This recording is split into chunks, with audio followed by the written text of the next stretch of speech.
Hello, everyone. Welcome to this edition of the Friday Mag podcast. Today, I'll be hosting along with Benjamin Loya here. Some new faces. Most of you probably used to Noah, but we're going to be taking over this week and helping answer you guys' questions. So thank you for all the hellos and good mornings. Hello, Coco Malone. Hello, Manu, Cool Peeps. Thank you for all the questions. Lots of them coming in, so I guess we should probably get started right away. So we'll get started with our first member question here from Cool Peeps. When should we ship LTL versus small parcel delivery? It seems that both costs have gone significantly up. What do you think about shipping LTL versus SPD? And then the next part of that question, we'll wait to go to that next one. So for LTL versus small parcel, a lot of it is going to really heavily depend on how much you're shipping in to Amazon at once, the size of your packages. But yeah, the costs have gone up for both. They've added that inventory placement fee recently. So you now have to pay extra to ship it to just one location, or you can choose to ship to several locations and save on that placement fee. My absolute best suggestion for figuring this out, because there's not one real answer, is just create your shipment with as many units as you need. Don't make your shipment for one SKU at a time. We probably make that for as many that you need to ship in at once. And then really just review the cost structure when you get to step 2 in the shipment creation. It'll show you what the estimated cost of LTL is. It'll show you what the estimated cost of SPD is. You'll see the inventory placement fees. Yeah, my absolute best suggestion is just add all the options up. Placement fee plus shipment fee on the different placement options and LTL versus SPD, and just see what is the cheapest option available to you. One thing to be aware of, when you set up an LTL shipment, sometimes they'll allow you on the inventory placement section to say send to 4 to 5 locations. If you don't have enough units in your shipment to actually create 4 to 5 different pallets, you'll end up running into a roadblock in step 3 and 4, where Amazon's telling you the pallets don't have enough units. So sometimes it looks like a 5 pallet LTL is your cheapest option, but it actually, once you get to step 3 and step 4, you're not able to go any further because you don't have enough units to actually put on that pallet. So that's my best answer there. Test with as many units as you can in the shipment. That makes sense. Don't overstock yourself, and see what's the cheapest. And then we'll go to the next question here from Cool Peeps, our member question. Our new listing is not automatically listed in Canada, even though I have the NA fulfillment on. Site's automatic translation failed. The SKU is non-compliant for this marketplace. How do I overwrite that, or how to list my US product in Canada? So with this sort of issue, I'd probably, if you could tell us what kind of product it is, specifically with health related and supplement related products, there are different regulations in Canada that could be blocking you, like different government regulations. I don't know if you're trying to set up NARF or if you're trying to directly fulfill in Canada. Sometimes even setting up with NARF can be a little bit more difficult as well, because there could be some restrictions on Amazon shipping your product across the border. So if you give us a little bit more detail on that, I might be able to answer better. But I think my best suggestion otherwise would be to create a support case in the Target marketplace. So create a support ticket in the Canadian marketplace, and see if they can give you any more information on maybe what kind of compliance you need. Check your account health in Canada, see if you have any manager compliance requests over there. And then instead of the direct translation, you could also try manually adding the product from Canada instead of trying to use that and like build international listing automatic translation. That could work as well for you. But if you want to give a little bit more detail, if that doesn't help you at all, I can maybe go a little bit deeper there. We'll go back here to Manu's question. Ben, do you want to take this one? Yeah, I can read that one. Hi, Manu is saying hi. I'm typically working during the show, but I was wondering if you could have some insights on registering a brand and specific classes. If you register a brand with a certain item class, you get brand registry. If you list another product on Amazon under that same brand, but it would be technically in a different class for which you are not registered, does this matter for Amazon brand registry? Yes, that actually matters. I wouldn't recommend listing a product in a different class without registering for that specific class in brand registry. Doing that could result in limited protection and potential issues with enforcement. It's best to ensure your trademark covers all relevant classes it's better to play it safe on this Yeah. specific case. Yeah, I Because agree. Err on the side of caution. And if you're adding different products that aren't currently part of your trademark class, you should probably get those items and classes registered as well. Currently working on that for a client right now. And I see you said you're normally working, so you'll probably watch this back, Manu. If you're struggling with that, seems like you got this far already. But if you are struggling any further, feel free to go onto our myamazonguy.com website. We have a trademark service as well. If you ever need any help, adding those items and classes or getting a new trademark, we'd be able to help you out with that. Okay, so next question is from Joseph. Hi, what's the average ACOS and tacos that most accounts share these days? And I think we're probably on the same page here. It's going to be yeah, heavily dependent on a lot of different factors. And those would be, and I can give you some maybe general rules on like different categories, right? Like where do we normally like see supplements, ACOS between 30 to 50% sometimes, usually. On the good side, 30%. Pet products are usually a bit higher as well in ACOS. They're a bit more competitive with the supplements, and they're around 40s as well in ACOS. And then price point plays a huge factor here. If you have a product that's $100 versus a product that's $15, ACOS is gonna be a lot different on those two. no, and I agree with you, Shane, in here. Yeah. It really depends on the category. We have like best practices that we share and that we want to place like by default. We would like to hit 25% in ACOS, 20% in ACOS. But at the end of the day, as Shane mentioned, if you are selling supplements, maybe you are going to see, in the best scenario, something around 35%, and that is going to be really good ACOS for your specific category. So you need to rely on that. Yeah, and as for tacos, I think there are some hard and fast rules we could give you here. Typically, if I see a tacos below 10%, probably thinking there's some money left on the table and you could be advertising a bit more aggressively. But maybe you're profit focused, and that's okay if you're below 10% and you're profit focused. 10 to 15%, kind of that mid-tier range. You are pushing for some growth, but you should still be profitable with that kind of tacos. And then kind of above 15 towards 20% and above, those are, either the ads are not running efficiently or you're someone who is just pushing for growth, trying to put your brand out there and get seen by just as many customers as possible. So yeah, I've had brands who want their tacos above 40%, and I've had brands that want their tacos below 5%. It's just a matter of how profitable you want to be or how growth focused you want to be. And then this all does depend on your category and price point as well. Okay. Next question from Viper. Seller feedback. Why does it matter? Ben?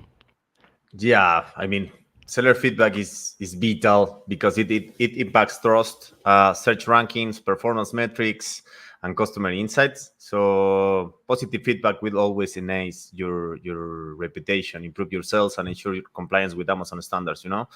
Therefore, maintaining and improving seller feedback should be a key focus for any Amazon seller. If I can highlight that, sometimes like even the buy box is impacted because your sellers rank, and sellers feedback could be impacting that as well. Yeah, and I mean, some people are gonna check out your seller feedback for sure, and just see what kind of, if you're a trusted seller, or if they have any people have had issues with you, it could drive, bad conversions if you have poor seller feedback. But another thing to look at here is, this is our buy box cheat sheet, on our website. So if you're someone who is, competing for buy box, there are some, the top reasons you'll win the buy box, fulfillment method, price plus shipping. But you do get towards down here on like the sixth highest impact, feedback score is there as well. So, if all things are equal, your price, you're both FBA, your defect rates, and you're equal with the other seller, but the other seller has 5,000 more seller feedbacks and has a 5.0, they're going to win the buy box more often than you. So that is sometimes the most important reason for feedback score if you're fighting for buy box, I'd say. Okay. How does list price and strike through work? Yeah, so it's um it's pretty simple overall. The list price is meant to be your MSRP price, so your manufacturer suggested retail price. And then your price or sale price, being, below that could create like a strike through, should strike through the old price and show the discount percentage. The only issue with that is you're never really going to be able to manipulate the system. You can't just, throw a list price of $30 and then we're discounting the 15 and it will show a 50% discount. Amazon's looking at your average sales price over like the last 30 days, the average selling price. And they're not gonna let you create the false vision of a sale. So you would have to sell at $30 at your list price for at least, a week or 2, and then you could, put that sale in and it would show. Outlet deals. Piper is saying or is asking, how are products eligible for deals such as outlet deals? Products are eligible for deals like outlet deals, like if they meet certain criteria. They need to. I mean, excess inventory is taking the first place on that one. If you have excess inventory for a product that need to be cleared out, items that have strong sales history as well, and I believe those are the main two things that they are going to take in count, right? Yeah, Amazon, I don't know that they ever tell us exactly what their metrics are on when they're gonna offer the deals to you, but for these types of deals, outlet deals, lightning deals, best deals, Amazon needs to give you the option to use them. And if you don't have the option, then you're just not eligible.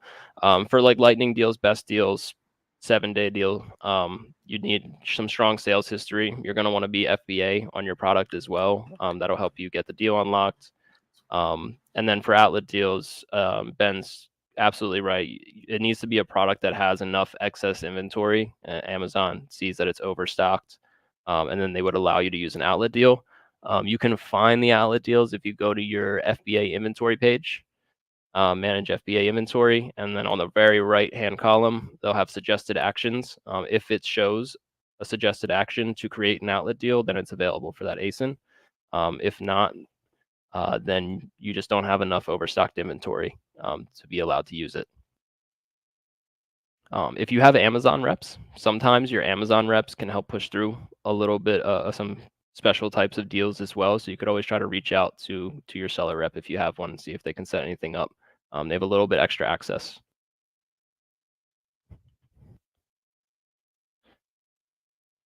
With the insane amount of fees these days, what's the best way to keep track on profits at an itemized level? This is a good one. It is a good one. What do you think, Ben? Well, I have been trying to test lately the I forgot the name, the SQ Economics. Yeah, the SQ economics report that Amazon recently threw it or launched. It is not completed, because it's not going to let you see some of the fees that they recently launch or release. So we are always relying on some other softwares that we utilize in here, third-party softwares to do that. We always analyze business reports we analyze each product in there, and then we analyze our cost of goods. And I mean, we need to build like a separated spreadsheet for that. And I don't know if you have another idea for that, Shane. Yeah, let me I'll pull up my screen quick because the SKU economics is decent. You know, if you're not someone who wants to go and get some outside platform, it is a decent location. So if you just go into your manage all inventory and then you click on any SKU within there, you should be able to see SKU economics. And so you can see you know, the average sales price, how many units sold. You can see FBA fulfillment fee charges, referral fee charges. It will show advertising charges if they exist. One piece of suggestion is I would probably never add your cost of goods on here within Amazon's platform. I don't trust Amazon to have your cost of goods sold. So if you are going to calculate your whole profitability with cost of goods, I would do it outside platform on like a Google Sheet or Excel. But this should have a pretty good idea of, you know, per item, per SKU, how profitable it is. Just be careful if you have several SKUs for one ASIN. You kind of want to encapsulate all of that data into one at the ASIN level instead of just the SKU level. But yeah, other than that, we use a third-party platform and for data tracking, and we can look at profitability for the whole channel or per product. We use Merchant Spring for that, so that could be something to look into as well. It can make it a little bit easier to just look at it all at once. Okay. A question from Roro. For honeymoon stage on first product of small unit 400 with 2 different variations, should I put the energy and money to get a couple of influencers on social media or test it out with PPC to see how it goes and then do influencers when I have more variances or for second order?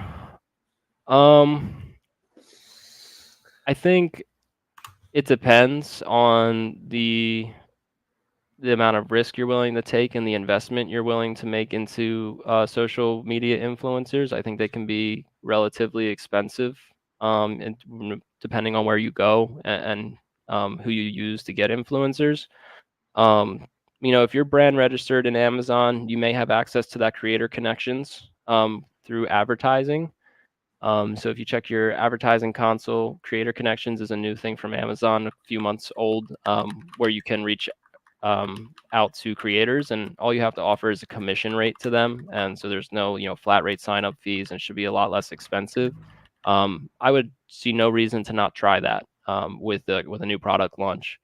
But as well, let me see if I can find our launch strategy sheet. And this might not be something that you can definitely do, but when you can, we have, you know, tested with this and found that this works very well with launching new products.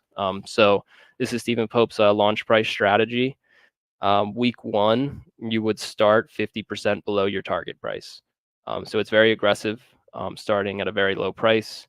Week 2 to 40, 35, 30, 25, 20, 10, and then at the end of 2 months, you're at your target price.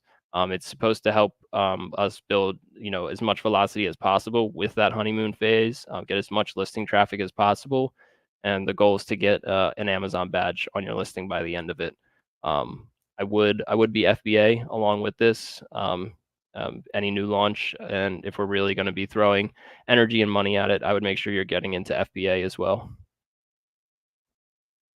If you can't do this feasibly, doesn't make sense, maybe start in the middle, do a 4-week launch, starting 25% below, then 20. Anything like that will help just to get sales off the ground to start.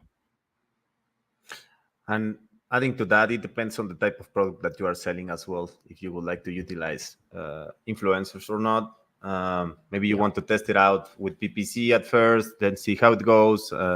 It depends on your situation, as Shane mentioned as well. So.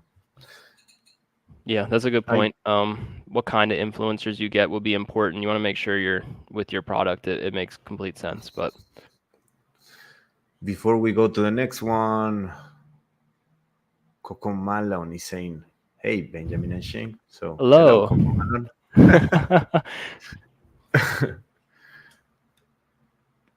So who we have?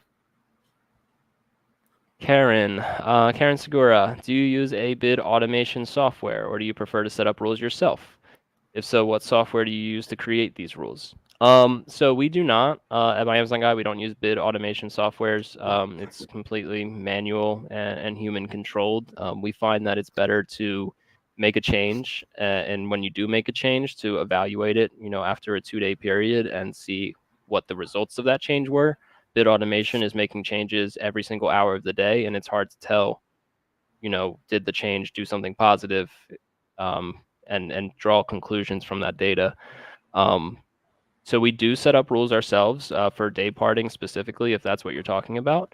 And we don't really use a software. We do have a sheet internally, an Excel sheet that we can use to basically plug in your order report. So we'll download your order report from Amazon over like the last 30 days, copy paste it into the sheet, and it'll show you nice in a graph the trend, purchases on Monday, Tuesday, Wednesday, Thursday, Friday, where are the peaks, and then also purchases throughout the day, throughout hours of the day, where are the peaks. And that can help you try to make some strategic day parting rules to give some bid boost on your strongest times of the day. As well, you could just look at business reports and dive in and looking at the hour by hour report on the sales dashboard. And that can give you also a general idea.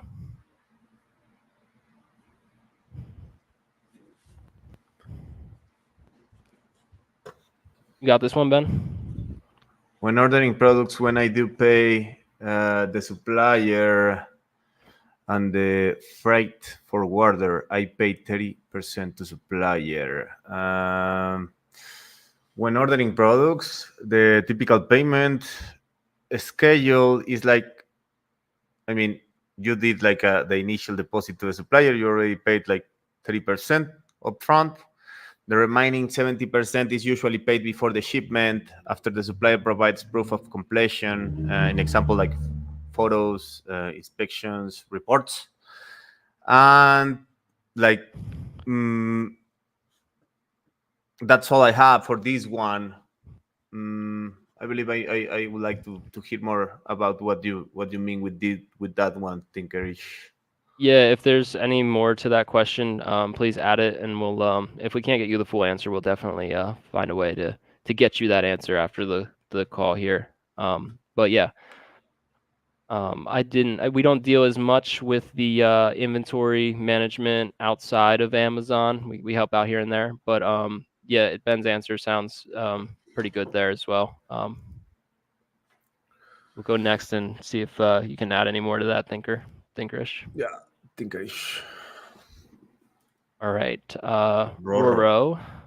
I'm launching my first product in a high demand subcategory, but I'm also on a budget.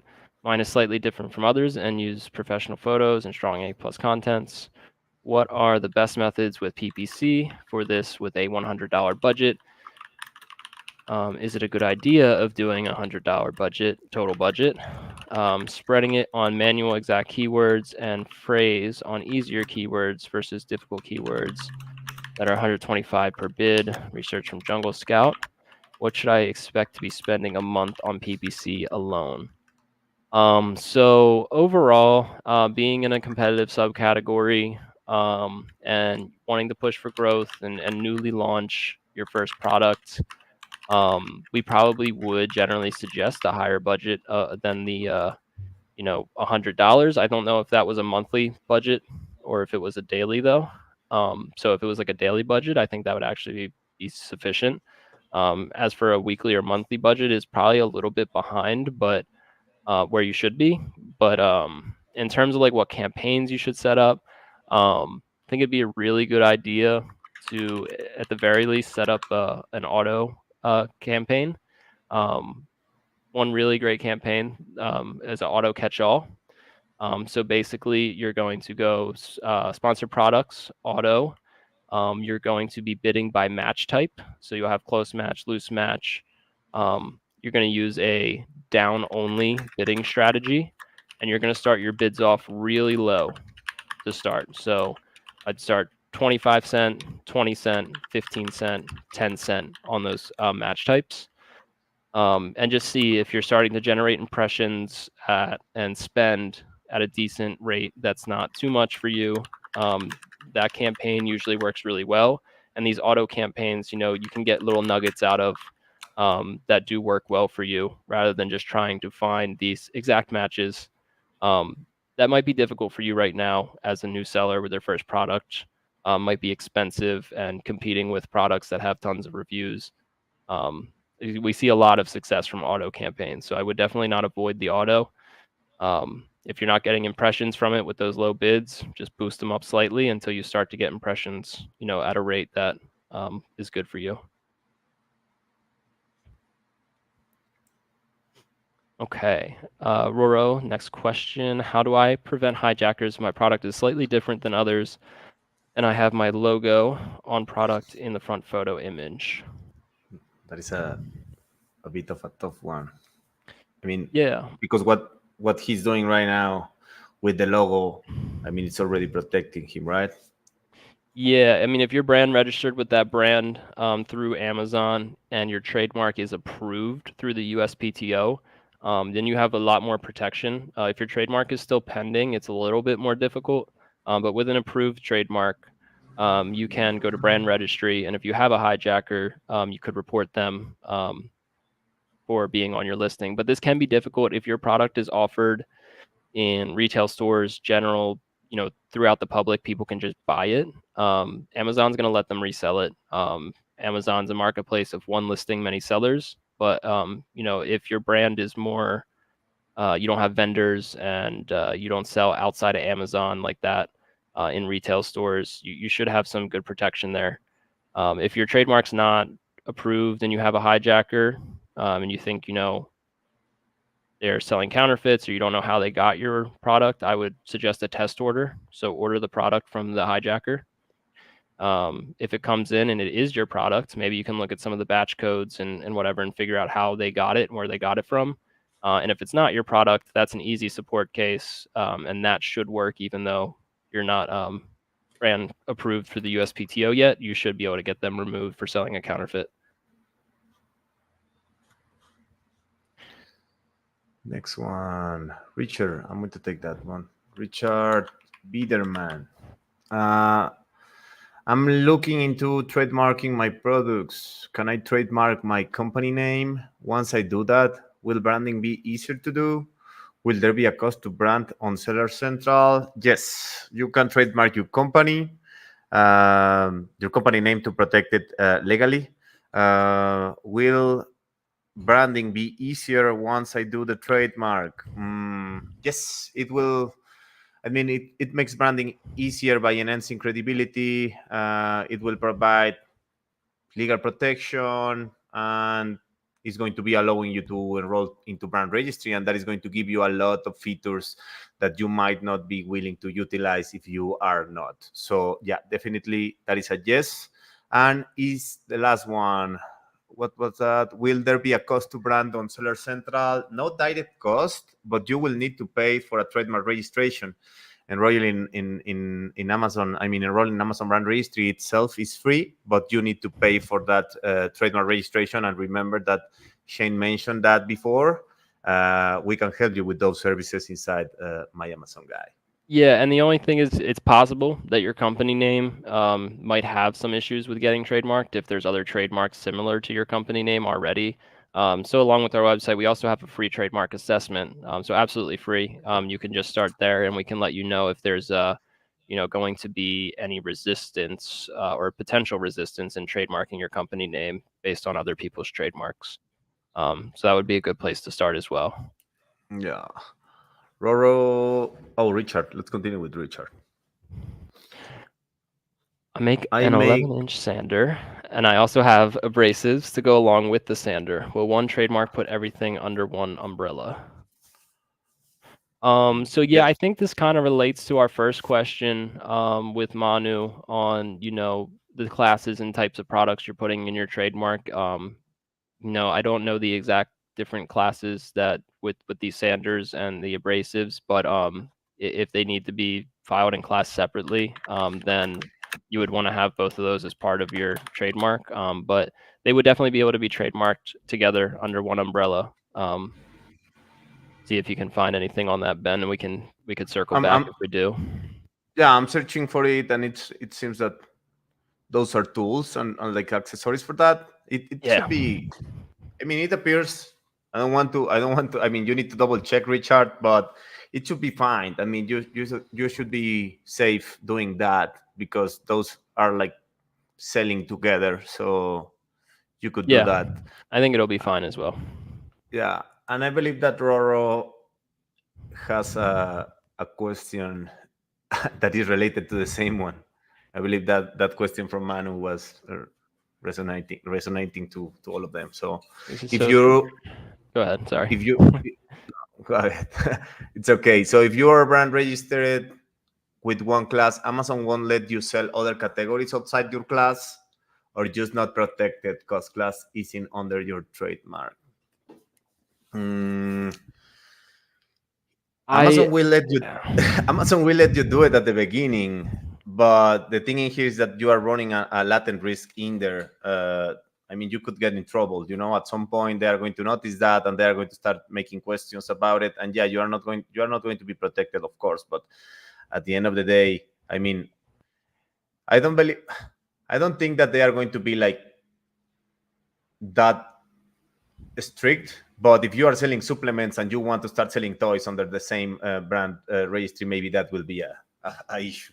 Yeah, with extreme differences like that, I think is like really where the main issue comes from. When it comes to like the abrasive versus the sander, I mean, they're both tools and like home improvement type stuff, and you should be fine there. But yeah, like from supplements to something completely different, or you're selling toys and then you want to start selling a supplement, there's definitely different restrictions there. And who knows, maybe you could push it through Amazon and get the brand name attached, but you're playing with a little bit of fire. I would probably, again, err on the side of caution and get that added to your trademark.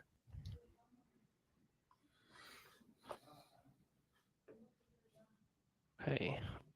Roro, on PickFu, how do I know that whoever is reviewing the products are not competitors and that they're not going to go and make the same product based on everyone's poll? Is that overthinking? I think it might be a little bit overthinking. I don't know how. I feel like your competitors wouldn't be able to like find your PickFu poll maybe or be looking for it.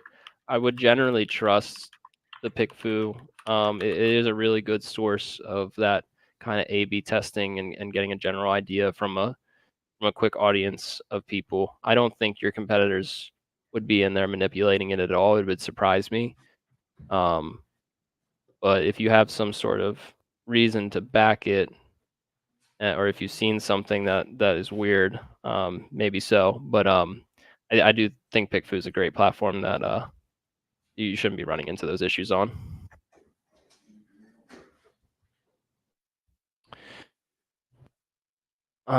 What's seller feedback as in responding to buyers? Yeah, so Roro, so you have your, normal product reviews that pop up on your product page. And then if you look at the buy box on any listing, sold by Roro, and if you click on your name there, it'll bring you to the seller feedback page. It's basically only supposed to be feedback on you as like a seller in terms of maybe delivery or communications. It's not supposed to be any sort of product reviews back there. And if there are complaints on delivery on FBA orders, they're not supposed to be back there because that's not your responsibility. So you can go to your seller feedback usually if it's within 90 days, a negative feedback, request cancellation or request removal on it.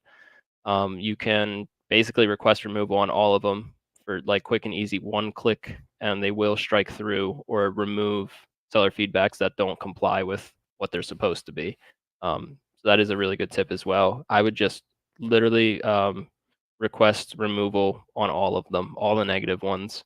Some of them will get automatically pulled out. Some of them will tell you this one cannot be removed due to this. It's pretty quick, one click and done.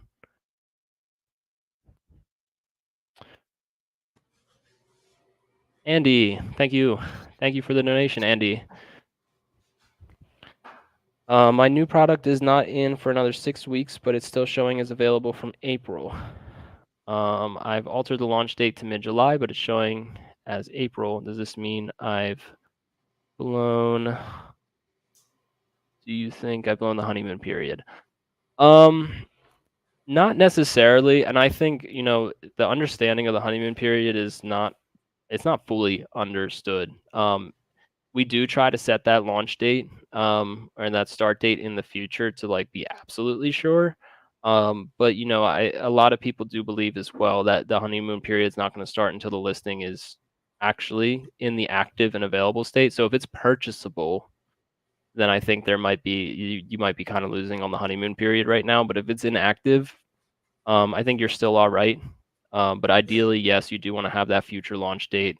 And if you're worried about it, I mean, you could try to relist it as with a different UPC code or something if that's not gonna, affect your logistics or inventory too much, and relaunch that new UPC code and get that future start date um, ahead on the second run since you're still kind of waiting for that inventory. Yeah, I agree with you, Shane. And it should be fine until your inventory hits the warehouses. But if you can apply that strategy that Shane is mentioning, will be. I mean, you will be double safe. Yeah, if you are definitely concerned, because there is some concern there, it's not fully understood. And you can get a new UPC code. It's not going to affect the scanning of the products or anything. Then I would just maybe try to repost it with the new UPC and get rid of the old one. Cats desire litter boxes. New product, no comparison product. Categories should beginning ASINs be built under different categories, different UPC picks terms as part of a strategy to figure out where the product best belongs. This is a good one, interesting one. You can try to list the product under several relevant categories to see where it performs best, and you can utilize like different UPC codes for to track performance, and just make sure to utilize different images tailored to the specific category and target audience. Of course, the keywords is important. Diversify the keywords, each listing with different sets of keywords to see which ones drive the most traffic. That could be actually, I'm thinking, I'm thinking a lot right now, but that could be a complete strategy for you on this specific case, right? Yeah, that's a pretty good idea if that's what you're referencing there, to put one product in a bunch of different categories with maybe not a bunch but a few to test them. Ben's definitely right. You can do them with different UPCs, but you want to make sure these listings look and the copywriting is different, and try to maybe tailor it to those categories like Ben was just mentioning, to whatever that niche is in the different categories. Or if you want to just launch one, you can always change your category in the future. So you could start in whatever you believe is your strongest category, most relevant category, and you could always make a change, and see if rank improves or gets worse. But if you have Helium 10, you could also do some X-ray into the back end of the categories and kind of see maybe which categories are more competitive and have more volume. And so it could be a good idea to go with the category that has a lot more volume overall. Or it could be a good idea to go for the category that's not as competitive. And so that you can kind of shine in that category more, and grow in the subcategory rank more quickly. But yeah, great suggestion there, Ben. Hey, from Noman. I know everyone says selling clothes is just a bad idea, but I think I found something with barely no competition and a high ticket price. Going to try my best so people get the correct sizes. Bad idea still. I don't think selling clothes is necessarily a bad idea. I think it can be tough. It can definitely be tough, but it sounds like you found something with a lower competition and a higher ticket price that will help you with your profitability, help you with your advertising costs. You should be able to be more competitive with a high ticket price in your bidding, with advertising and whatnot. Just I think the most difficult thing with apparel and selling clothes is getting your inventory numbers dialed in, especially if you're trying to do FBA. It can be very easy to overstock, an extra large size or understock the medium, and getting a feel for how much inventory you need for each size can be pretty difficult. And really having nice size charts and really clean parentages that look good from the customer's end and feel good from the customer's end is going to be important as well for your conversion. But I've seen plenty of people do really well selling apparel and clothing. I don't think it's just by default a bad idea. Sounds like you have something good in the pipeline and would try it out.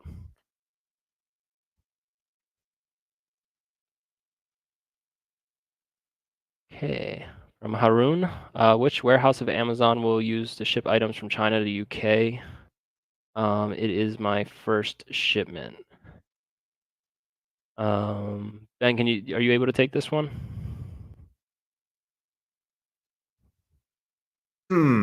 It will. Which warehouse of Amazon will use to ship items from China to UK? It is my first shipment.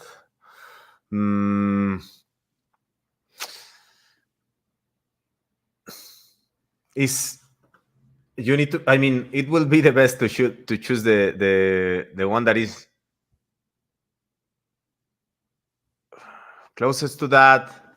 I'm not really sure on this one because it will depend on a lot of factors. So I would like you to take this one, Shane. I had it You to have use. I'm not further. I'm not 100% sure either. If we can get any sort of outside contact for you, Haroon, it looks like you have your Facebook here. Maybe we can find a way to reach out to you and get you an answer after the call, or Yeah.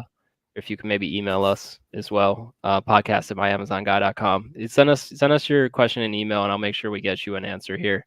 Apologies for not being able to answer that one. It is a broad one, but good question. Okay, Viper, how to opt out of AI listing optimization. I know we have a resource on that. If you know how to show it right away, I'll give that to you, Ben, but I'm going to look this up. We have an internal video, but we also have like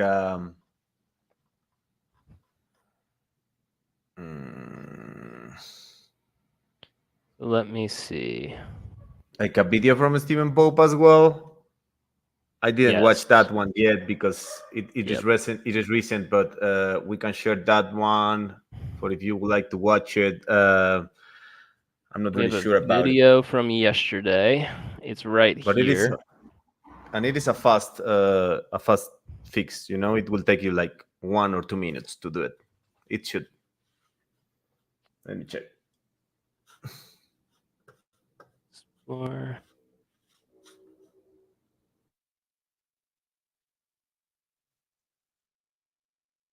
Let me see. I might actually be able to find this really quick.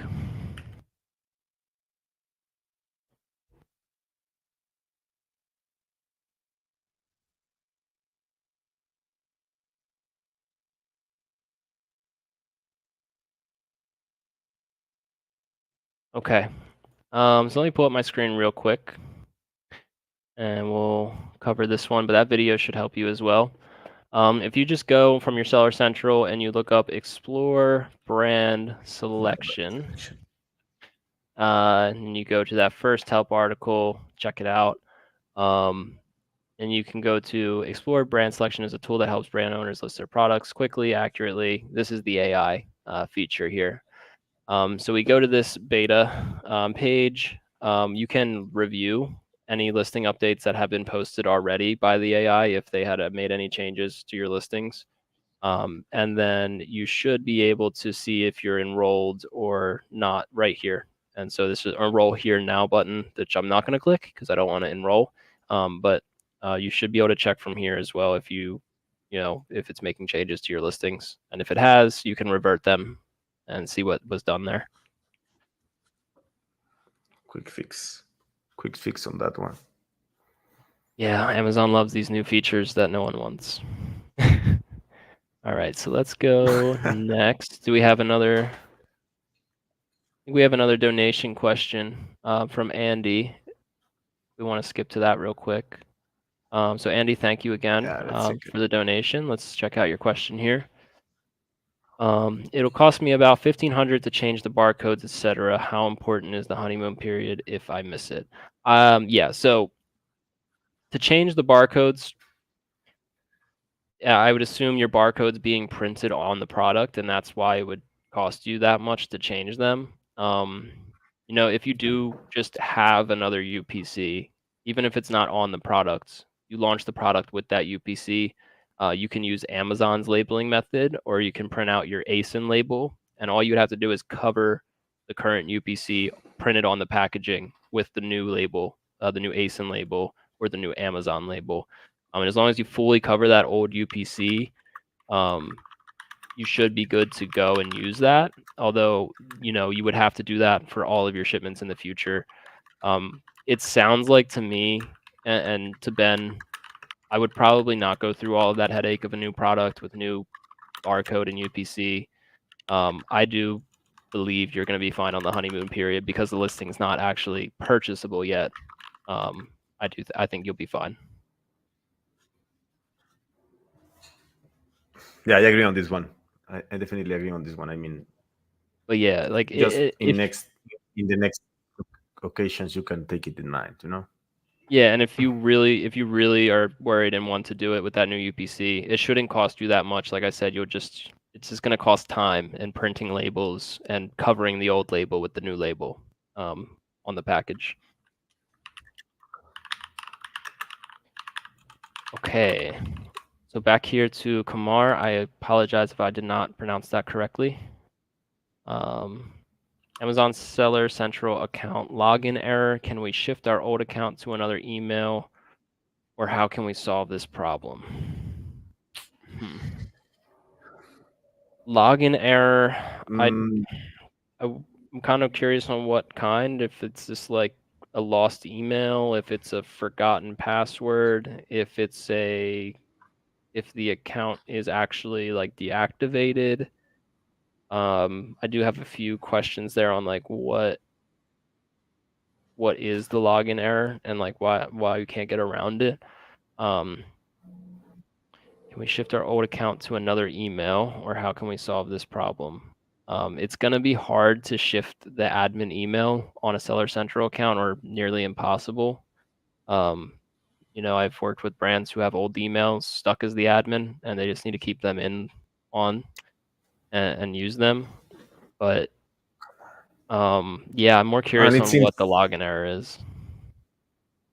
it seems that I don't know if you can develop that one further, but it seems, Kamar, that you are having issues to access to your email that is registered to your account, right? That's why you would like to change the email. I mean, it appears like that to me, so maybe that's the case. But if you can develop further, as Shane mentioned, it will be hard to do that, you know, and mainly because you don't have access to the old one. So, I mean, if that's the case. Yeah, and if that's the issue, and that's the only email connected to the account too, like I would be trying to get on the phone with Amazon. It might be a little difficult, not being able to get into the account to like call support properly, but I would be trying to talk to Amazon. And again, any account reps, if anyone has account reps, they can be actually helpful in troubleshooting account issue scenarios most of the time. Yeah. Okay. And Roro said his advertising is $100 daily. I think that's sufficient, especially for a new one product launch. Even in the competitive category, that should be sufficient spend, especially to just get started. You know, take into account if your product has any seasonality. Maybe plan to have a down month now, so you can spend more in like November, December if you're expecting like a bigger holiday season for your type of product, or if summer's the time for your product, spend more now and spend less later. It's really good to try to tailor your monthly spend to your seasonal trends as well. Just another little tip there.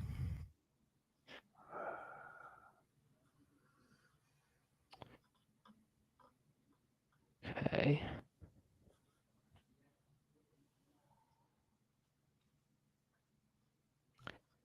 That's a tough one. Viper, my product has been in Vine for 3 months, and the Vine reviewers have not reviewed my products since then, even though it's claimed. What can I do to have Amazon have them review it? Typically when I suggest Vine to a person, I would say, if we enroll 30 units, probably expect 20 reviews. They don't always get their reviews. A lot of the times I see it, they get like all the way and get them all done, but I have seen cases where they just don't leave their review. Yeah. I don't think there's anything you could do to force them or have Amazon make them.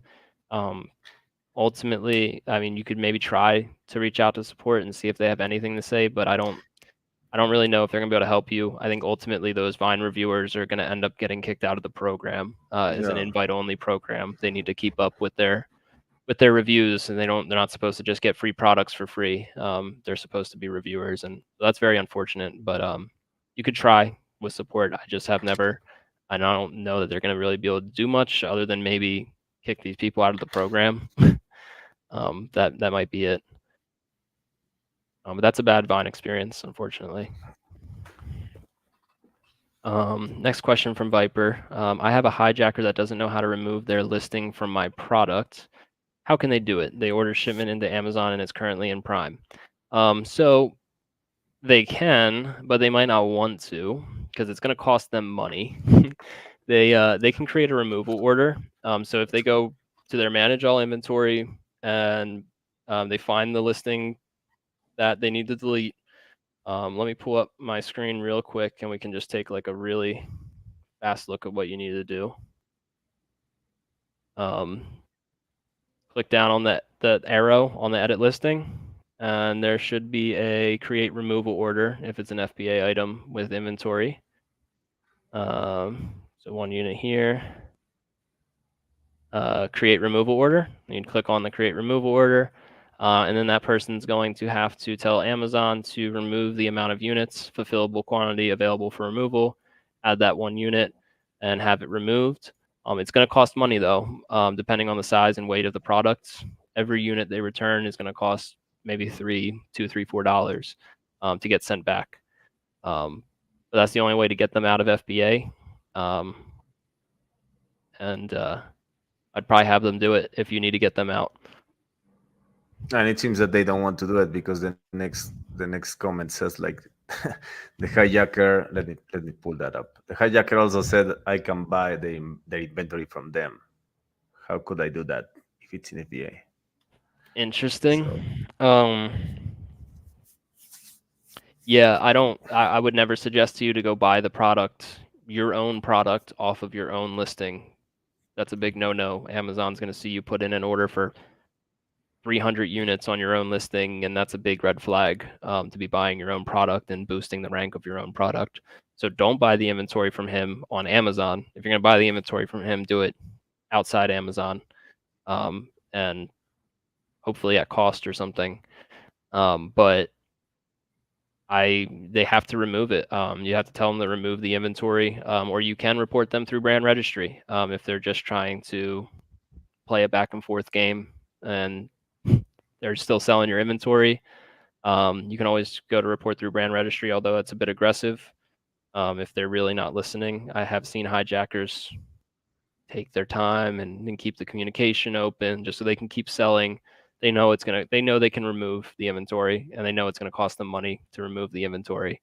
They're trying to not take a loss. So I have seen sellers allow a hijacker to sell out and then be done. If you want to keep the relationship positive like that, then that's fine. But if they're really hurting your own sales, I wouldn't hold back. I would report them in brand registry if possible and tell them to remove the units. Maybe you can pay the removal order fee if that's something you're willing to do as well, but I would not buy it from them. And you can try the transparency program in order to avoid that. I mean, there are some gray spaces in there that you must have in mind if you are going to test it. But that's something that maybe you could like to take a look at. Yeah, the transparency could work. I think transparency programs really only. I probably would only suggest it if you actually have a problem with counterfeiters. If this hijacker is selling a real piece of your inventory, then the transparency program probably is just a headache and won't do anything for you. But if you have people selling counterfeits, the transparency program is a really good thing to look into.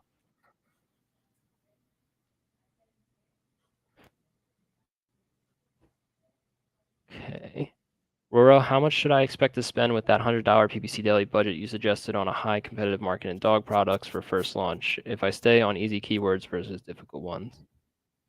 To start your campaigns the first couple of weeks, they might not generate the impressions and clicks to really even utilize that full budget. And so as in how much will it cost me for the month? It's tough to say. Like it's really going to depend again on some of the keywords and bids you're doing. But if you want to spend $100 in a day, you could definitely tailor your bids and budgets to get it done. It's just about the start. It's can sometimes be a little slow for campaigns to build up some traction and to find the bid range that's going to generate you clicks and impressions properly. Find the bid rules for top of search or wherever you need to be placed to actually get those clicks. And I would really, if you're going to go aggressive here in the first month, I would highly suggest Vine. Even though we just had a bad Vine experience from Viper here. I would still suggest Vine to help you get off the ground. You might not be generating a ton of clicks with a product that doesn't have any reviews yet in your first launch. So it'll be really nice and helpful for you to get up to like 30 product reviews as well. So I'd put some of that advertising budget towards Vine probably for the first month as well. But yeah, if you want to spend, you'll be able to spend it all. If you put the bids high enough, but it's just I think you should worry about some of the efficiency in the first month too. You don't want to just spend for no sales.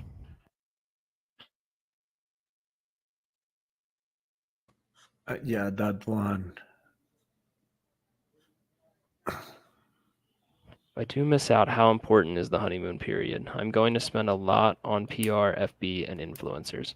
So the honeymoon period's great, and if you miss out, I don't think it's going to kill you. It's not going to kill you. I'd say probably 95 to 99% of listings and that go up probably don't utilize the honeymoon period perfectly, like we've been talking about.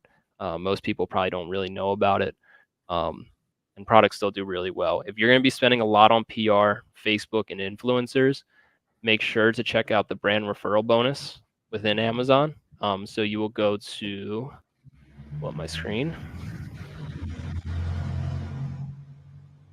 Okay, so you will go over to your sidebar, brands, and then brand referral bonus.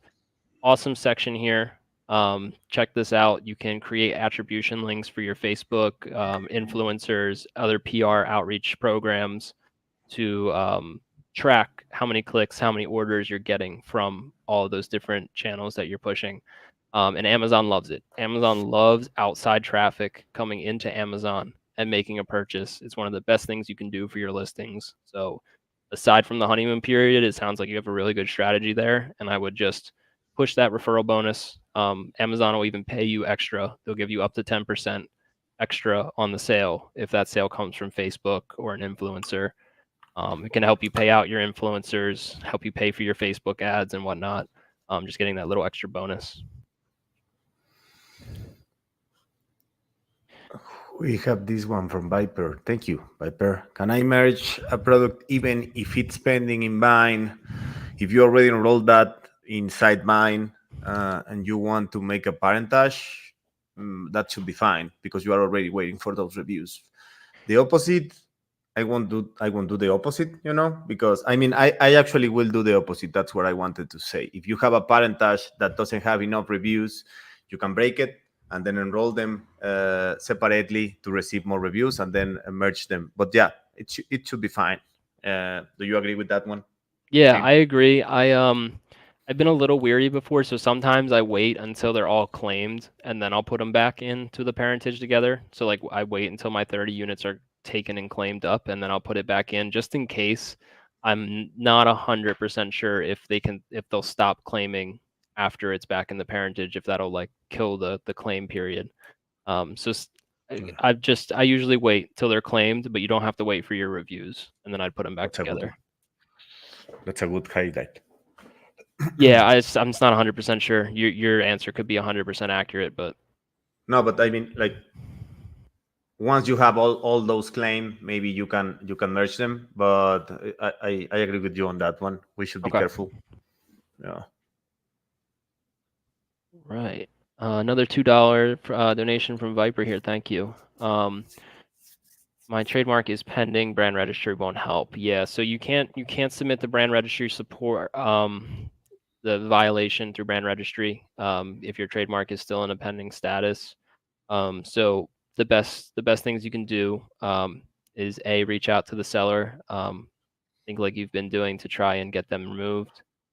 And then, if it's someone you really don't know at all, you could send like a C&D kind of just to have them stop selling your product. But I don't want to give any sort of legal advice there. It's usually more of a flex type of play and not a real pursuant of legal action. But that third suggestion as well is test order.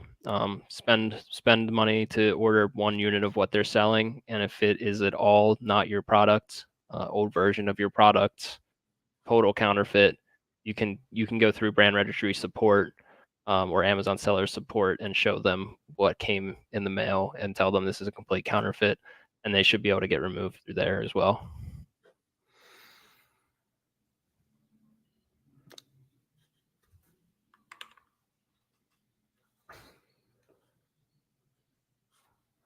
Let's see. Where's this comment? I want to pull up the listing. If that's okay. Let's take a look at that one. VOB. I cannot copy that one. I know I couldn't copy it either. 24. What is that one? Sponsor places. Looks like this championship belt. Is that what you got? Yeah. I need to change my location real quick. Yeah. Championship belt, customizable. That's the first one. All the other ones are sponsored places. Interesting. Okay, so let me pull up my screen. So taking a look at your listing here, I think the number one thing, and it's probably because it's customizable, it could be a big piece of this. But the biggest thing I see right off the bat is delivery June 6th to June 7th. So I'm waiting about 2.5 weeks to get my product to deliver to New York right now. That delivery time, customers are so conditioned now to quick 2-3 day delivery through Prime, and usually going beyond that is going to hurt your conversion rate for sure. This is something that's not going to affect your click-through rate, though. Like you're saying, you have a great click-through rate because they don't see the delivery date usually until they get to the listing. And then they got to the listing, they liked everything they saw from the search, the reviews, the image, the price, and then they got there and they saw the delivery date was 2 weeks. Maybe they need it for a birthday party this weekend or whatever. So it's just I think that right away is probably the top issue. And like I said, I'm sure it's because it's customizable and it takes you a bit more to make. But you can give a look to what your average delivery time is from order to delivery. And if you're doing better than this, 10 to 14 days, adjust your shipping settings to reflect what you have actually, what shipping times you've actually gotten before. And so if I could see this as June 1st, I bet your conversion rate would go up, a significant amount. But yeah, reviews look good, above 20, 4.6. Image, maybe we can get creative and try to add a little something extra in there. But you said your click-through rate is good, and so it's not really the click-through, it's the conversion. Maybe so secondary images like that one with personalize your glory. maybe the audience, take a look to the audience. The third one, take a look to the audience to see if that, I mean, because that looks like that one looks like a model. So maybe the audience is looking for something different when they are searching for championship belt customizable. Yeah, And that's a good point. And you looking at our audience and kind of like also like your keyword searches as well. I mean, are people usually looking for like a football one, or is it like, or are a lot of people doing this for like wrestling stuff? Because like we have the basket, the soccer ball and the football here. We say wrestling in the title, and I know it can be everything, but maybe trying to rein in on one of the niches, yeah, and yeah, and like we even mentioned earlier, you can create this product kind of several times and focus in on each niche. This one's a soccer championship belt that you can customize. This one's basketball. This one's wrestling, and whatnot. So you could try that as well. But I could see a little confusion. That's a good call out, Ben. And like, is this? And again, it can be for everything, but so customers can just yeah. be a little bit off put by like the wrestling and then the soccer, and just a little bit And the confused. and if you have that, I don't know if you have that extension. You should have it. The one for alt text. Now that you are talking about keywords, they don't have. Yeah, look at that. Yep. So in your brand story here, and in your A plus content, we're looking at your alt text. So the text you have hidden behind your images.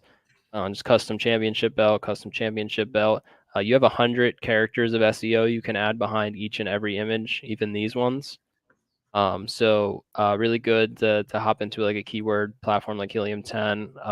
Grab some misspelling keywords, some Spanish keywords, a lot of the things that you don't want to put on your front facing, but that have value.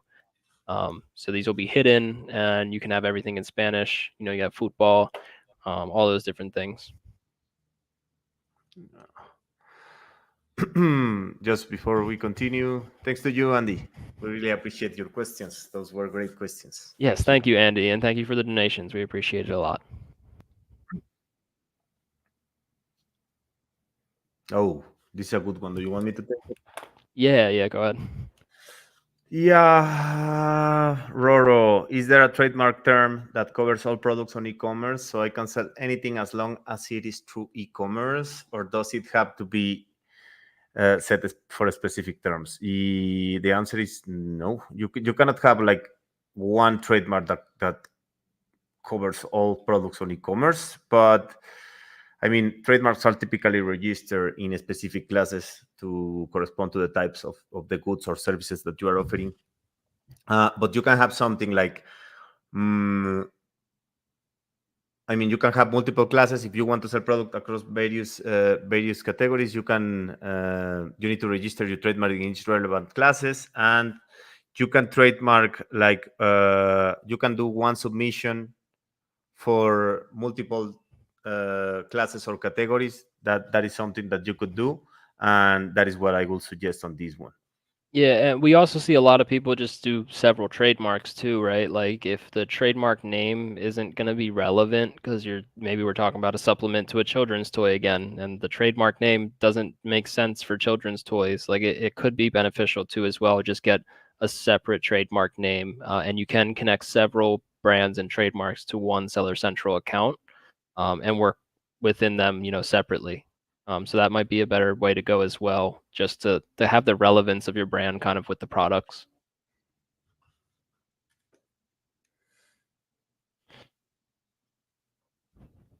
I've also emailed the help center, but the issue is not resolved. Should I change the email, or is there another solution, please? Thank you. Oh, so this was the Yeah, account login issue, correct? I have Should I also change emailed the email? them. Should I change the email, or is there any other solution, please? I think honestly, Kamar, these are very specific issues that need like a close look at exactly what's happening, unless again it's like the email's lost, and I don't know exactly how to solve it for you from here. But we do offer just one-off troubleshooting on our website, and I'm confident our troubleshooters could work with you through the account to solve the issue. If you ordered like a 5-hour troubleshooting service through myamazonguy.com. I think I think we need to get a closer look, if anything, at exactly what's going on there. Rura, why choose Helium 10 over Jungle Scout? I'm new, so unless I want unlimited and access to things, I have to go with expensive diamond plan, whereas Jungle Scout, there are no limits and do the same. However, all you guys teaching methods are using Helium 10. Is it better? We prefer Helium 10 for sure. I have used Jungle Scout. It has a lot of very similar features, so you can do, review automation. You can do keyword tracking. If you're comfortable with Jungle Scout, and it's a matter of price and membership subscriptions, I think it works. The data is accurate. It has a lot of similar features. But a lot of our teachings and our SOPs and our videos will use Helium 10 for SEO research and whatnot. So I think it's worth it. I don't think you necessarily need like the diamond plan unless you're trying to track like a ton of keywords. You know, some smaller plans, with access to Cerebro and access to Magnet for keyword research, and just having maybe one of the smaller plans with like 100 or 200 keywords available to track might be enough as well. Um, but yeah, I do prefer Helium 10, but there's nothing wrong with Jungle Scout.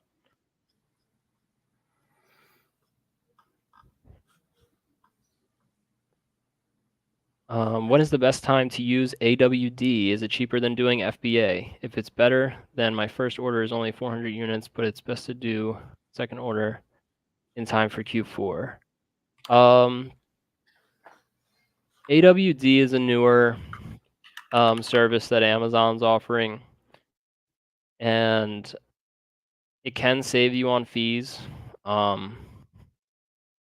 You will have a little bit of an easier time keeping your inventory at the correct levels. Amazon's going to ship inventory from AWD to FBA for you, like to keep you at a sufficient amount of inventory.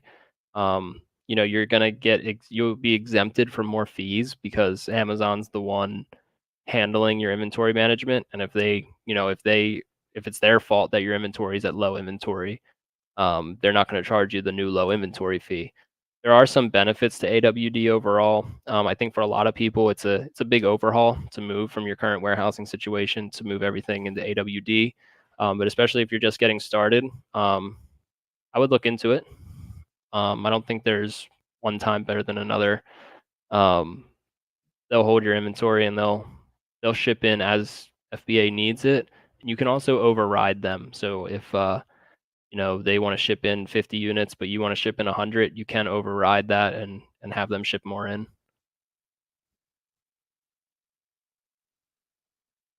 Is Amazon's AI optimization any good? Why?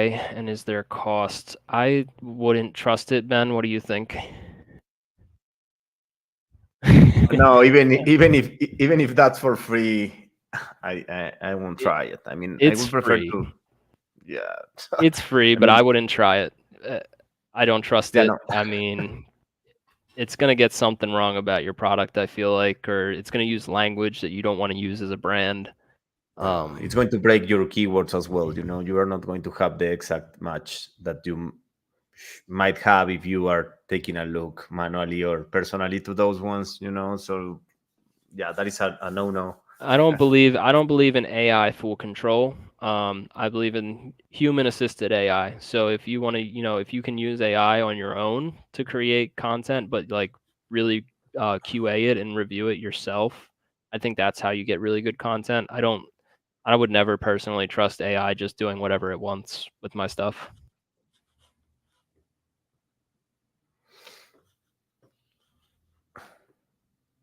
What is transaction fee on Amazon P&L? I'm seeing a lot of transaction fees lately on my account. I researched a bit. It could have like a variety of fees associated with processing transactions. So referral fees, fulfillment fees are in there. Maybe Variable that could be closing something fees. like Tushar if you're running coupons. Maybe that could be that in there. That would be a promotional fee. Interesting. Yeah. And if you are seeing a lot of transactions, could be because you are increasing the sales volume. Amazon is always updating the structure in there, category specific fees. It will depend on that one as well, and the fulfillment options that you are utilizing right now. Yeah, I'm not That is seeing a lot that of is a good one. transaction fees lately. I would reach out to support and and try to inquire to them because there are some general buckets of fees on the P&L that like can mean a bunch of different things at the same time. And I would reach out to support maybe and see if they can give you more info on those charges. Yeah, I'm not exactly sure what that would be coming from. Mm, let's jump to this one. Oh, that I missed that one. Okay. So if I have a change to my LLC info, how can I notify Amazon of the change? It sounds like a brand name change, or To it's the about to the whole. trademark. Yeah, it looks like the change to the whole your LLC Trademark. info. So maybe like your Uh, address, your business address and stuff. I would go, and this could be a problem for you as you have the Informed Consumers Act yearly. You have to confirm your business information, address, ID numbers, and everything every year now with this Informed Consumers Act, and they give you like 10 days once the notice comes in. So you probably want to go through settings gear on your Seller Central and then to account info. I'm not going to screen share here just because there's sensitive information in account info. But settings gear and then account info, business information. I would be trying to make updates through there and communicate through support, especially if you have the Informed Consumers Act notice right now. And if not, you want to get ahead of it because that Informed Consumers Act for the U.S. markets, at least if that's where you are, um, is going to have you reconfirm all your business information and make sure it's accurate.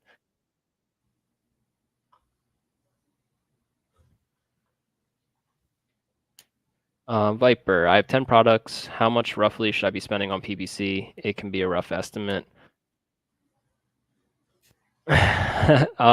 Usually with PPC spend questions, it has to be comfortable for you. Viper is I think one of the most important things. Whatever, I could say $10,000 for 10 products. But if it's not comfortable for the business and for your profits and your P&Ls and everything, then you need to start lower until you start to build up a top line revenue that can help you sustain the spend. But I'd probably say ideally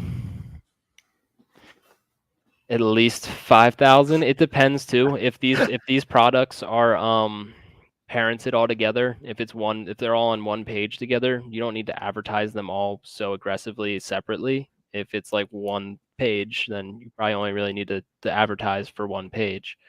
But I'd say probably at least 5,000 is a rough and lower maybe estimate. Upwards of 10,000, like $1,000 per product. That would be my rough suggestion. But again, I think it depends on a lot of factors and yeah. your personal finances and your whatever you can risk is I think the biggest question as well. And as you said, I mean, it can be rough to estimate, Viper. So it will be more relying to how much you are feeling comfortable spending. Yeah, and I would maybe tailor your spending to a profitable tacos level is something that can work really well. Say, hey, if my tacos is below 15%, I can spend as much money as I want because I'm making money. But if my tacos creeps up 16, 17%, I know I need to make cuts because I'm starting to get close to my margin level of going upside down. So using tacos to kind of tailor your budget can be a really effective method if you can figure out, with all of your costs associated, what tacos is profitable enough for you. And this goes like a little bit. Like I have another list. What is that one? Okay. Hey guy, I have another listing 4.7 stars, but 300K BSR. It's going out of stock. Oh, it's you can show it. It's going out of stock, and I have a new version. Should I launch it as a new product or as a variation? So, Okay. so that's a amazing question. So there's a few schools of thought I think there, Ben. For one, you can leave this as an out of stock listing, and you could launch the new version in as a variation. The out of stock listing, at least Oh yeah. soon, should disappear. It won't be visible from the page. You'll only see the new version, but you'll share the reviews of your old version that hopefully had at least like a 4.0 star. If it didn't, I wouldn't go this route. If you don't have 4.0 stars on your original version, um, that can work.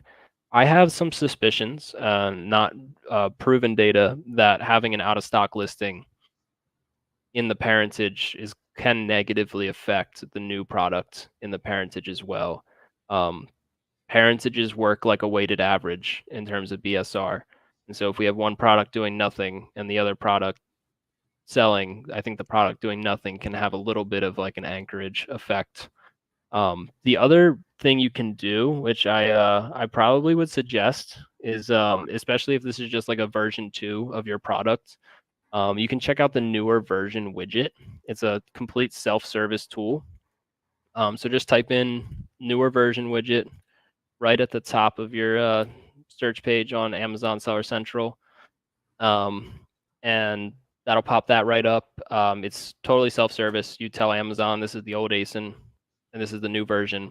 And then what you'll have is on your old product page, it'll say, click here to go to the new version of this product. And that can be another way to work this. But I have done the first method of just parenting and variating to keep the reviews, to hold those reviews on the new listing. Yeah. I would just watch your rank and it's see if you're getting anchored down if you go that route at all, if you feel like you're being anchored by that. Yeah, and even if you are not going to utilize it and it's going to go out of stock, the older listing, I mean, maybe you are not going to try with this new variation, but if you launch another one that is related later, you can take advantage of that traction that the older list had. So even if it's out of stock, it's going to help you. Just as Shane mentioned, keep an eye on the ratings, on the reviews. Yeah. A little nugget we got 30 people in here still, so a little nugget on the newer version widget. You don't only need to use it for something like this. If any of you guys have like parts or accessories that are like, for the 2017 Ford, and then you can use this newer version widget to show, hey, we also have this product for the 2018 Ford, and put it and connect those pages together as a kind of like road through all of your Ford products or all of your whatever. So it can work really well for part number stuff as well, the newer version widget.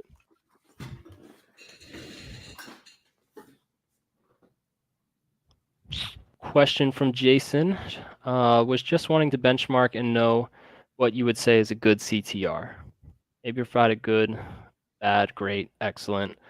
I'm around 1.3% across all portfolios.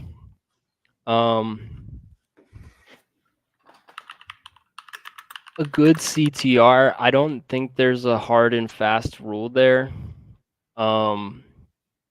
Because you could have like a 5% CTR, but 80% of your clicks could be coming from people searching totally irrelevant targets, things people you don't want people clicking on.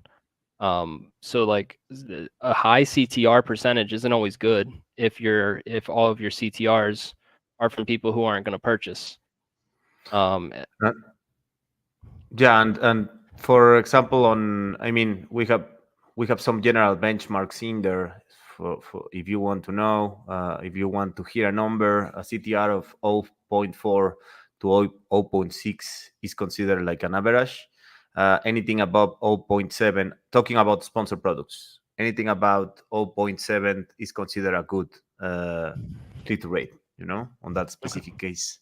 Yeah, and then it could be considered good as like a general rule of thumb, but if you're not converting on the 1.3 CTR, then there could still be a problem. It could be a bad CTR that just is a lot of people clicking on an irrelevant type search, or they think it's something else because you popped up on a search, No. and then they left. So Maybe even you are targeting Barbie, something like that, yeah, even a high CTR can have some drawbacks to it, but in generally speaking, you're at a very good CTR.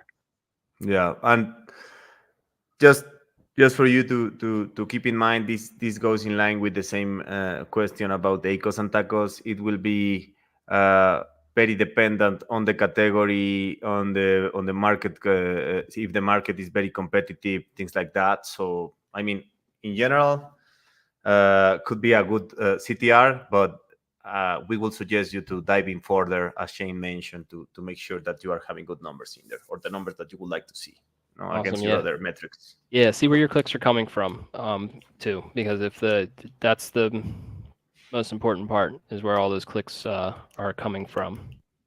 Yeah, Brian. Okay, thanks. I saw this one. The newer version, would you give me Honeymoon again? I don't think so, unless the newer version is actually just a new product. It should have its own honeymoon period. The honeymoon period should only work on a brand new ASIN.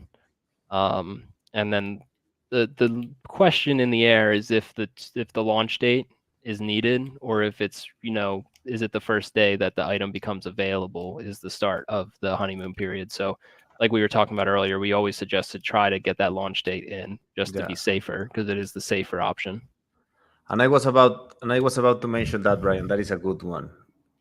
I mean, Brian is saying, because I was thinking of launching a new, then combining. Yeah, I was actually thinking about it. That might work.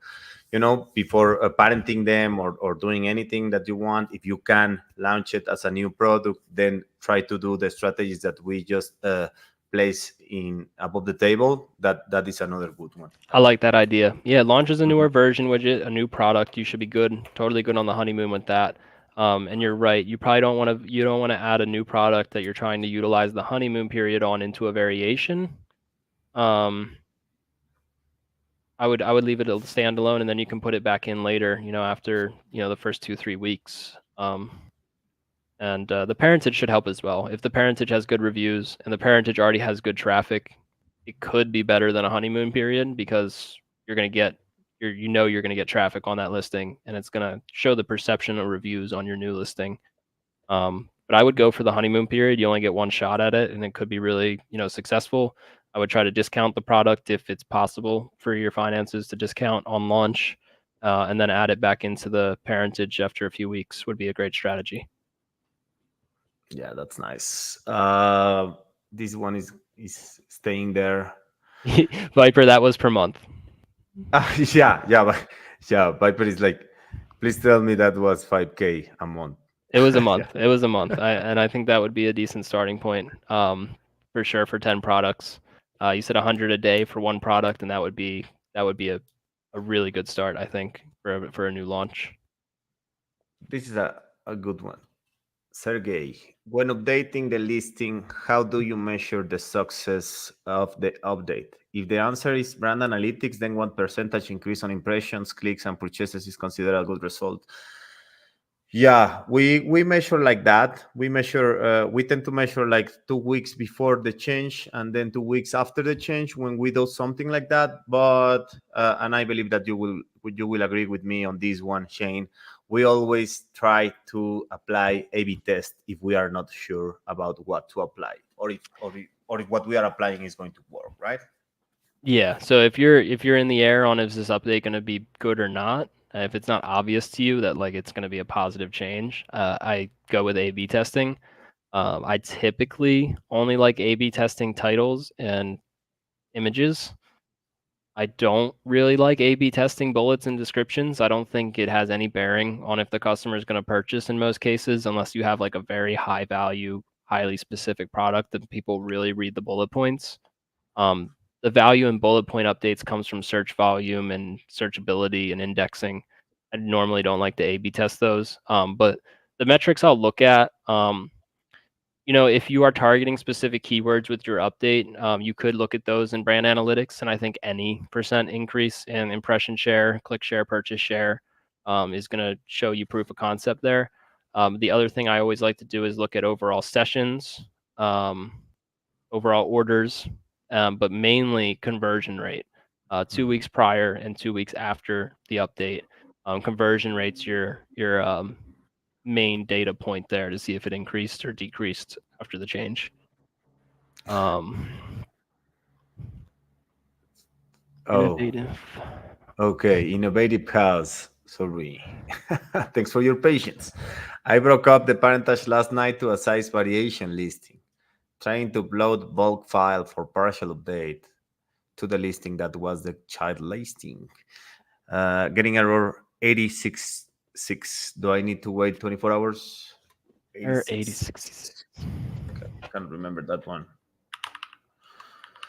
Relationship type and variation. I seen this error code recently. Check for every variant product listing.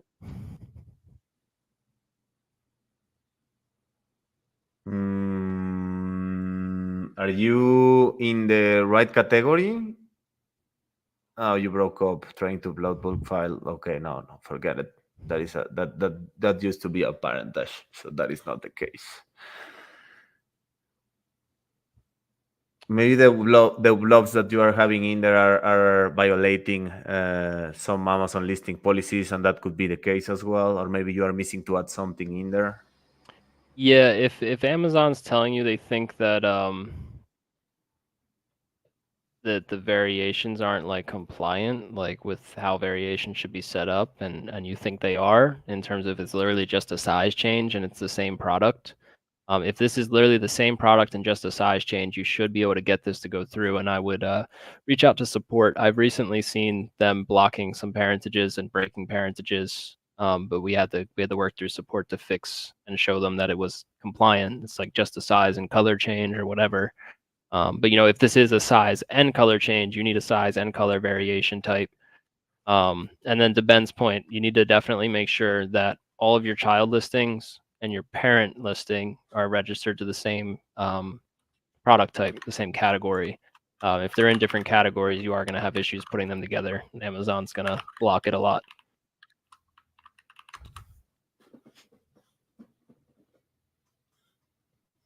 Let's see. Okay. Lots of questions today. Yeah. Okay. Hi there. What would be the best way to set up my PPC campaigns when launching a product with multiple color variations? Should I advertise them all at first and then optimize based on performance? Yeah, so you typically with parent variations and advertising, we'd like to advertise the top performer, probably your one with the best CTR rate, to get people into the listing, and then they can see all the options available to them. So unless you have maybe you have a general idea of what's going to be the most popular right now, and you can use some Helium 10 or Jungle Scout to see, like, does pink have more search volume than blue on my type of product, and that can maybe start to drive your decision. But I like the idea here of testing advertising all of them, and figuring out what has the best CTR, and then I would put at least 80% of the ad spend for that parentage onto your best CTR, best performing product. And yeah, I don't have it in hand right now, but inside the Product Opportunity Explorer, inside Amazon Seller Central, you can take a look to if they have some insights for that specific niche, and you can see in there what is driving most of the sales for your customers. So maybe you can see that the color is important. I know you will have like maybe different variations about color or sizes, and you can take a look in that to see which are the products that the people is searching in there or buying. There it is, and we just dropped the link at this. Yep, we just dropped the link for that. Seller Central / Opportunity Explorer. No. That's a good suggestion too. Yeah, you can see if there's certain, for your niche, if there's certain features or aspects to the product that are more popular. And so if you see a color in there, that might tell you right off the bat. Oh, thanks to you. Glad to help. All right. We are definitely a bit over. I have some stuff to get back to today as well. I see we have another question from Roro here. What was the Amazon content creator? Here, I'll get you the link for that really quick. You go to your A+ content, your campaign manager in advertising, then brand content, and then creator connections. I don't think I can get you a direct link because the links are linked to accounts and it's not going to like work for you. So campaign manager, and then you go to the heart symbol that says brand content, and then there should be an option for creator connections. If you don't have the option, reach out to advertiser support and request it, and they may unlock it for you. You might just have to follow up a few times, but we've seen success if you reach out to advertising support, that they'll unlock creator connections for you. And it is a great platform. In my opinion, it's just the cheapest way to get influencers. You're only paying a commission rate. So usually outside agencies for that are rather expensive. Just make sure that you are throwing a good budget in there and a good commission rate. Don't go with the minimum, because sometimes, like, since it's getting like more popular every day, creators are looking for good budgets and good commissions. So yeah, especially good budgets. You're gonna get bigger creators to accept your campaign if you have a larger budget, and they're going to be more interested because they know they're going to be able to drive 100, orders or whatever, and they want to be able to get paid out on the budget there. Sounds good. Yep. Okay. I also have some things to. Yeah, I need to get back. This was fun though. The hour and a half goes by quickly. Yeah. I feel like there's other questions we did not answer. So anyone who didn't get a question answered, please feel free to reach out to podcast@myamazonguy.com, and we'll get you an email back, and we'll figure out some of these questions for you. And if not, we'll see you again next week. I believe Ben and I will be leading the podcast again. So thank you everybody for your time, for your questions, your donations. If you like the content today, or you want to go check us out elsewhere, you can go to myamazonguy.com. Check out some of our services over here: design, trademark, like we talked about, SEO, full service management as well.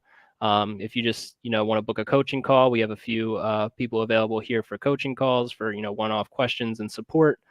And yeah, thank you guys so much for the time today, and we'll see you again next week. It was funny. Have a great weekend. See you next week. Yes, have a great vacation weekend. Happy Memorial Day, everybody. Bye-bye. Bye.